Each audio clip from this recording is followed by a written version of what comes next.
নমস্কার, আমি স্বপন। ইভিএম নিউজে আপনাদের সকলকে স্বাগত।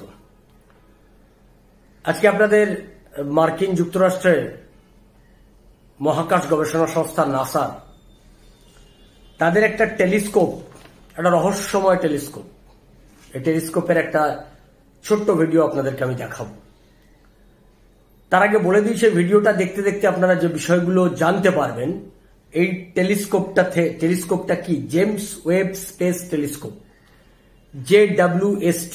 এই টেলিস্কোপটা নাসা তৈরি করেছে 25 বছর ধরে, এবং আগের যে 4টে স্পেস টেলিস্কোপ যারা ছেড়েছিলেন মহাকাশে, তার থেকে এটা একদম আলাদা। ফ্রেঞ্চের গায়রা থেকে তারা উৎক্ষেপণ করলেন, এবং এই টেলিস্কোপটার খুব কতগুলো বিশেষত্ব আছে। বিশেষত্ব কি? যে চাঁদ থেকে এই পৃথিবীতে কোনো মৌমাছি থাকলে সেই মৌমাছির গায়ের টেম্পারেচার তারা নিতে পারবে। এই টেলিস্কোপ এত শক্তিশালী, এবং লো টেম্পারেচার, জায়ান্ট হিট দুটোতেই রাখতে পারবেন, এতে কোনো সমস্যা হবে না।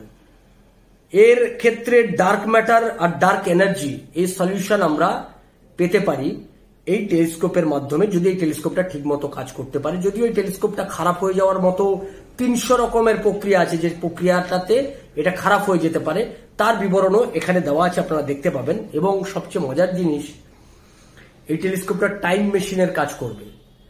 13 বিলিয়ন ইয়ার্স এগো,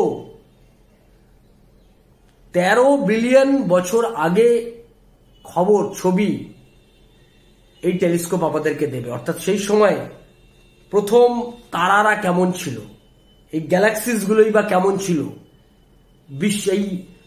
এই যে বিশ্ব ব্রহ্মাণ্ডের সৃষ্টির আদি পর্বে কেমন ছিল তারাগুলো, কেমন ছিল গ্যালাক্সিস গুলো, তার ছবিও কিন্তু এ ধরবে এবং সেই ছবি পাঠাবে। এরকম একটা রহস্যময় একটা JWST, James Webb space telescope NASA এবার পাঠিয়েছে, উৎক্ষেপণ করেছে, গোটা বিশ্বের দিকে তাকিয়ে রয়েছে।